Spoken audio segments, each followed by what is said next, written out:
تخيلوا معايا كان عساس على المقبره ومع الجوج ديال الليل بالضبط، ملي سمع الكلب ديالو كينبح وخرج من المقبره وتلفت جهه القبور، غيولي ضارب 17 مليون بسبب هذيك الدوره اللي دار وتلفت جهه المقبره. وتخيلوا معايا الكلب اللي كان مربيه وعاس بيه على المقبره ولا جابد بيه 17 مليون من ديك المقبره وفي نص ساعه ديال الوقت. قصه ما يمكنش تخيلوها. اللحظه اللي خرج فهد حسن واللي كانوا ملقبينه بمول المقبره في هذيك القبيله، بانت لي بلي كاينه شي طوموبيل واقفه بعيده وطافيه الضوء. وليني الغريب في الامر هو ملي تلفت وسط من المقبره وغتبان ليه مرا داخله للمقبره مع الجوج ديال الليل وباركه كتحفر. الحسن بلا ما يتردد عرف بلي ديك المرا راه كتدفن في شي سحور. وليني راه الحاجه اللي غتصدمو اكثر هو ان ديك المرا اللي كيشوف فيها راه ما كانتش باغا تدفن غير السحور وتمشي بحالها من تما، وانما غيوقع داك الشيء اللي ما كانش حسن مول المقبره كيتوقعوا. وهانتوما غتشوفوني علاش قلت هاد الهضره. والغريب في الامر هو ملي جات حسن عند مراته مع 3 ديال الليل وقال ليها راني جبت 17 مليون من المقبره فاطمه. قالت لي مراته اللي كان سميتها فاطمه تسم الله عليك واش عارف شنو كتقول؟ كيفاش جبتي 17 مليون من المقبره؟ وقال لها قلت ليك باي باي الفقره لاله فاطمه. وعاود قال لها راني قلت لك جبت 17 مليون من المقبره اللي كنت عساس فيها. وهذيك الليله غيحط لها الصاك ديال الفلوس قدام عينيها وقال لها هاكي الصاك حس بالفلوس الا ما تيقتينيش.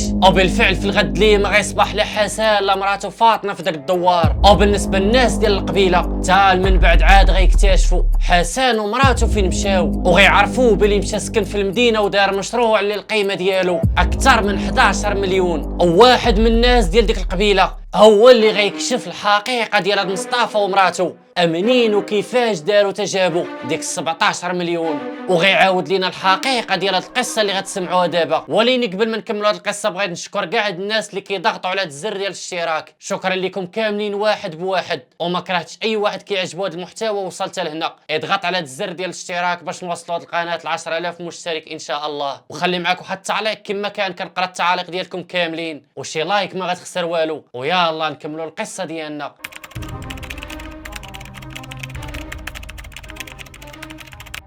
غنجيو ديريكت عند العساس حسن وبلا ما نهضروا على حياته كيفاش دازت لانه بحالو بحال اي واحد درويش ما عندوش وما خاصوش. غير هو ملي غنساليو هاد القصه اللي كتسمعوا دابا ما غيبقاش هاد حسن درويش كما عرفتوه دابا. اللحظه اللي كان كيعزفها على المقبره كانت كتبدا من 5 ديال العشيه حتى 6 ديال الصباح في الغد ليه. وبنهار كانت حسن قليل فين كيوقف قدام المقبره وبحكم انه كانت عنده براكه وسط من هذيك المقبره فكان ما كيمشيش للدار بزاف غير مره في السيمانه. وباقي الايام كيباتهم غير وسط ديك البراكه في المقبره. غندخلوا واحد شويه للحياه الدينيه ديال هاد مصطفى لان هاد الشيء هو اللي غيخليكم تعرفوا كيفاش هاد حسن ضرب 17 مليون. بالنسبه لي فكان الدين هو الشيء الرئيسي في حياته بحكم انه كان كيبات في جنب القبور فراه كيشوف بلي الدنيا اخر تموت وما كاين والو في هاد الحياه. وهذا الشيء اللي كنقول لكم هو من وجهه النظر ديال حسن وكيفاش كان كيشوف الحياه لانه كان كيبات وكيضل وسط من المقبره وعارف بلي الخلاصه ديال الحياه كامله هي الموت.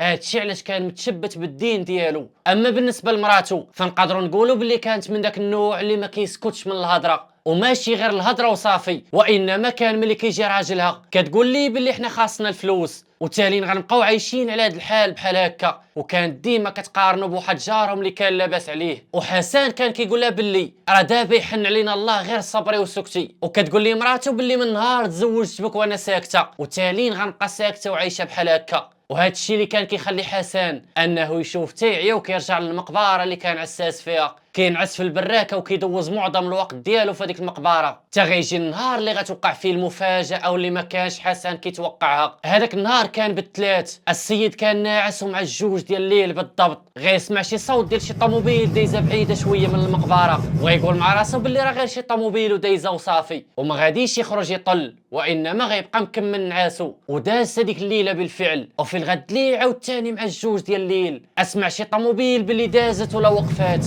المهم ما عرفش واش دازت مشات ولا وقفات تما لانه سمع غير الصوت ديال الطوموبيل. ولكن هاد المره من بعد ما غدوز 10 دقائق حسن العساس غيسمع الكلب ديالو اللي كاين عند الباب ديال المقبره كينبح وكينباع على شي واحد، لان حسن كان عارف الصوت ديال الكلب ديالو ملي كيكون كينباع على شي واحد قريب منه. غيهز ديك الساعه واحد الزرواطه كانت حداه وغيخرج يبغي يطل ويعرف اشنو كاين. واللحظه اللي خرج بالزرواطه والبيل ديالو غيبان لي بالفعل شي راجل ولا شي مرا مع الجوج ديال الليل دايزه من حدا المقبره، وباينه باللي كانت باغا تنقص الصور وتقطع المقبره. اللحظه اللي حسن غيزيد يسيني بالبيل غيتاكد باللي هذاك راه بنادم تما ومع الجوج ديال الليل شنو كيدير تما. وبيني وبينكم حسن غيتخلع وغيرجع يدخل البراكه ديالو وغيبدا كيفكر كيفاش بنادم مع الجوج ديال الليل، ورا الجوج ديال الليل هذيك اش غيكون كيدير حدا المقبره تمايا، وخصوصا ان المقبره كانت بعيده من الطريق بواحد 50 متر تقريبا. يعني هذا اللي جاي حدا المقبره راه باغي يدخل ليها. او ملي حسن بانت لي باللي هذيك اللي كدور تما راها باينه مرا وماشي راجل،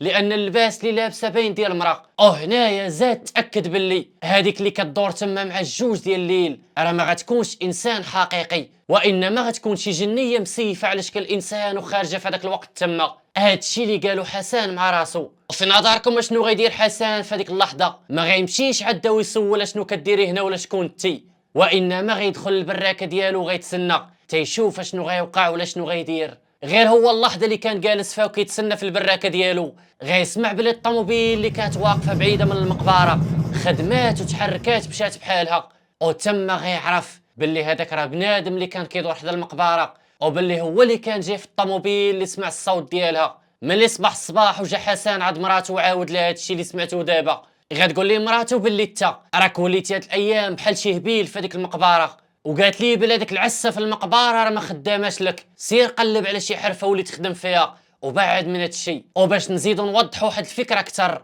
فالمراه عند حسن اللي كانت سميتها فاطمه كانت ضد هاد الفكره ديال ان حسن يبقى خدام عساس في المقبره، وكانت كتقول لي بلي خاصنا الفلوس والخدمه ديالك كعساس تما راه ما دايره لينا والو. يعني السيده كانت ديما مخالفه مع راجلها، وهو من ناحيه المعيشه اللي كان عايش فراه كان عايش بخير ما عدوش وما خاصوش، يعني من ناحيه الماكله واللباس فراه كان مهلي في مراته، غير هي كانت باغا شي حاجه اكثر من هادشي. السي حسن ملي شاف بلي مراته ما قانعاش بداك الشيء اللي كاين، وخصوصا انه هو ما عنده حتى حرفه، الحاجه الوحيده اللي كيعرف يدير هو انه عساس على ديك المقبره. والنهار اللي تزوجات به مراته فاطمه كانت عارفه بلي راه عساس على المقبره، وبلي هذيك هي الخدمه الوحيده اللي عندو، ولو ان الخدمه كعساس راه ماشي عيب، ولكن السيده هذا هو التفكير اللي كان عندها. وغيدوز تقريبا شي 2 سيمانات على هذا الحدث اللي وقع لحسن، فاش انه شاف المراه في المقبره حتى غيعاود يتعاود ليه نفس السيناريو عاوتاني. غير هو هاد المره السيده اللي كانت جات للمقبره هاد المره غتجي عند حسن ديريكت للبراكه ديالو وقالت ليه غنجيك من الاخر.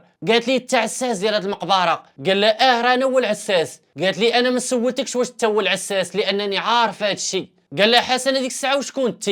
قالت لي ما عندكش علاش تعرفني انا شكون اصلا. قال لها ملي باغاني ما نعرفكش علاش جايه عندي في هذا الوقت مع الجوج ديال الليل وجايه عندي وسط من المقبره. قالت لي بلي هاد المقبره هذه اللي عازفه انت راني عندي فيها شي خدمه باغا نديرها. غيقول لها ديك الساعه ويلي على عندك خدمه في هاد المقبره، وشنو هي الخدمه اللي باغا ديرها هنا وفي هاد التوقيت بالضبط؟ قالت لي انت ما سوقكش في نوع الخدمه اللي غندير هنا، الحاجه الوحيده اللي غنطلب منك هي انك انت غتطلب المبلغ اللي بغيتي وغتمشي بحالك تخليني ندير خدمتي ونمشي حتى انا بحالي. حسن كما قلنا في الاول كان واحد الراجل دياني بزاف، وقال لها ديك خيتي اللي كتهضر معاه باللي الحاجه الوحيده اللي باغا ديرها في هذه المقبره هي انك باغا تدفني شي سحور، وهذا الشيء ممنوع نخليك ديريه لان السيد كان كيخاف الله وما غيخلاش دير هادشي اللي باغا ديرو. وليني ملي قالت لي باللي غنعطيك 2000 دولار وغتخليني نقضي الغرض اللي هي 2 المليون مغربيه، قال لها حسن واخا تعطيني 20,000 دولار، يعني قال لها واخا تعطيني 20 مليون ما غنخليكش تقضي هاد الغرض اللي باغا تقضيه هنا. السيده راه ما كانتش باغا تدفن السحور وتمشي بحالها، وانما كانت باغا تطلع الميت من القبر ديالو ودير فيه الخدمه اللي باغا عاده فاش تمشي بحالها. حسن هذيك الساعه غيقول لها باللي واش انت ما كتخافيش الله اللي كدير هاد الخدمه بحال هكا؟ وتما فين غتقول لي باللي هاد الشيء اللي باغا ندير دابا راه طلبوا مني واحد الراجل خليجي وهو اللي باغيني نقضي لي هاد الغرض. هذيك الساعه حسن مول المقبره ملي سمع باللي الراجل خليجي عرف وتاكد باللي القضيه فيها فلوس صحيحه. هنايا فين غينسى الله وغيتسدوا ليه العينين ملي غيشوف باللي خليجي وغيعطي فلوس صحيحه على هاد القضيه. يعني حسن مول المقبره غيعمل يطمع عينيه وغيطلب من السيده 17,000 دولار اللي هي 17 مليون مغربيه، واللي كتساوي عندهم في الجزائر 2,240,000 الف دينار تقريبا. وتخيلوا معايا ملي قال لها باللي باغي 17,000 دولار شنو غتقول لي السيده؟ قالت لي غدا مع الجوج ديال الليل ملي تشوفني كنحفر في المقبره جي عدي وما تدوي معايا ما والو، هز الصاك ديالك وسير بحالك. والصدمه هي انه في الغد لي بالفعل السيده غتجي للمقبره، وحسن ملي سمع الصوت ديال الطوموبيل وسمع الكلب ديالو كينبح غيتاكد بلي راه السيده جات. وملي خرج من البراكه ديالو وتلفت للمقبره غتبان ليه بلي السيده واقفه ومع شي جوج كيحفروا. وملي تم غادي السي حسن مول المقبره مقرب حداها غيتصدم ملي غيبان ليه بلي الصاك محطوط فوق من القبر، وغيتك يهزو ويقلبو وغيلقاه عامر فلوس. هذيك الساعه غيهز الصاك وغيرجع بحالو، ما غيرجعش للمقبره، غيرجع عاد مراتو للدار. ملي دق الباب على مراتو مع 3 ديال الليل ودخل عندها لاح لها الصاك وقال لها باي باي الفقره فاطمه. قالت لي مراتو تسم الله عليك اش كتقول؟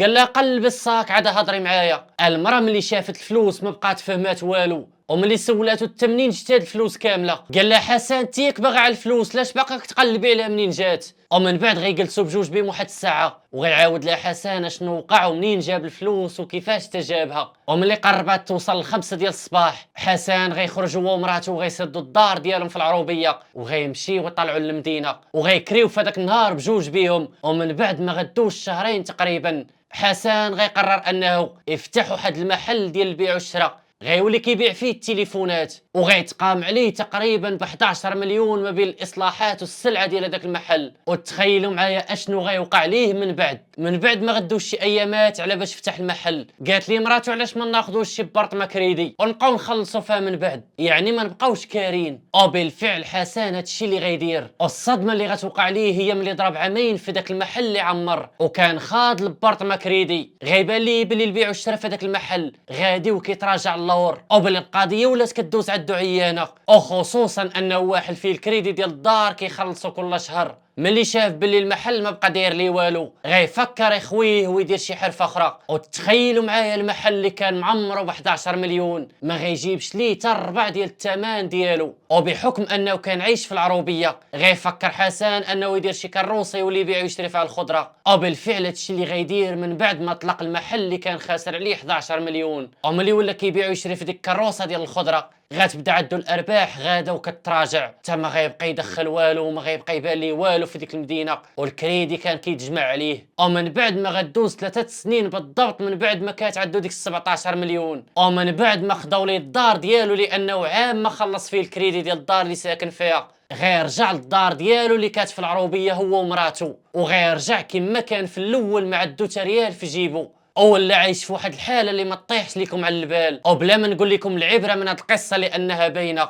افلوس الحرام عمرها ما كتطول. وكانت هذه القصه ديالنا ديال اليوم. الا وصلتي حتى لهنا وعجباتك هذه القصه ما كرهتكش تضغط على هذا الزر ديال الاشتراك باش يوصلوك القصات الجداد اللي غنلوحوا وتولي واحد من العائله ديالنا في هذه القناه، ونتلاقاو في قصه جديده وتهلاو.